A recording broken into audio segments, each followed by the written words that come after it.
ఓం శ్రీ మహాగణాధిపతయ నమః. ఓం శ్రీ మహాసరస్వత్యై నమః. శ్రీపాదవల్లభ నృసింహ సరస్వతి శ్రీ గురుదేవ దత్తాత్రేయాయ నమః. బుద్ధిర్బలం యశోధైర్యం నిర్భయత్వమరోగత అజాడ్యం వాక్పటుత్వం చ హనుమత్ స్మరణాత్ భవేత్. శుద్ధ స్ఫటిక సంకాశం శుద్ధ విద్యాప్రదాయకం శుద్ధం పూర్ణం చిదానందం సదాశివమహం భజే. శ్రీమాత్రే నమః. సంతోషం భక్తి ప్రేక్షకులకు శుభోదయం, నమస్కారం. నేటి పంచాంగం అనగా స్వస్తి శ్రీ చాంద్రమాన క్రోధినామ సంవత్సర ఉత్తరాయణం, హేమంత ఋతువు, పుష్యమాసం, కృష్ణపక్షం, తిథి త్రయోదశి, జనవరి 27వ తేదీ 2025 సంవత్సరం సోమవారం.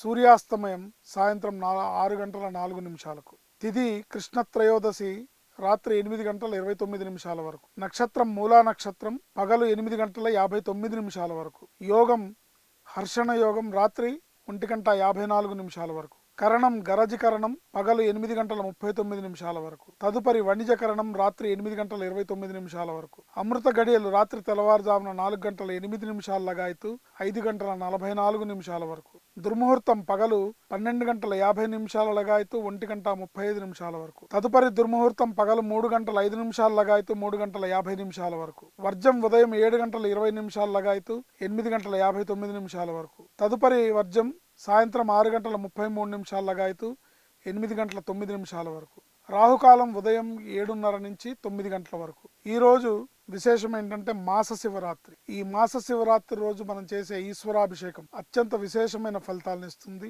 మీరు పరమేశ్వరుణ్ణి ఆ దేవాలయానికి వెళ్ళి సందర్శించినా, లేదా మీ ఇంట్లో రుద్రాభిషేకం జరిపించుకున్నా, లేదా రుద్ర హోమాన్ని ఇతరత్ర మీకు పరమేశ్వరుడికి సంబంధించిన ఏ కార్యక్రమాన్ని చేసినా కూడా అత్యంత ఐశ్వర్యప్రదంగా ఉంటుంది. శ్రీం నమశివాయ అనే మంత్రంతో ఈరోజు శివాలయంలో మీరు పరమేశ్వరుని దర్శించుకోవడం ద్వారా అద్భుతమైన యోగం సంప్రాప్తిస్తుంది. సోమవారము మాస శివరాత్రి. సంవత్సరానికి ఒకసారి మహాశివరాత్రి ఎలా వస్తుందో ప్రతి మాసంలోనూ కూడా త్రయోదశి చతుర్దశి కలిసి వచ్చే రోజు మాస శివరాత్రిగా పరిగణిస్తాం. కాబట్టి ఈరోజు మాస శివరాత్రి. ఈశ్వరారాధన అనేక విధాలుగా మీకు శ్రేయస్సుని ప్రసాదిస్తుంది. శ్రీమాత్రే నమః. శుభం లాభం జయం.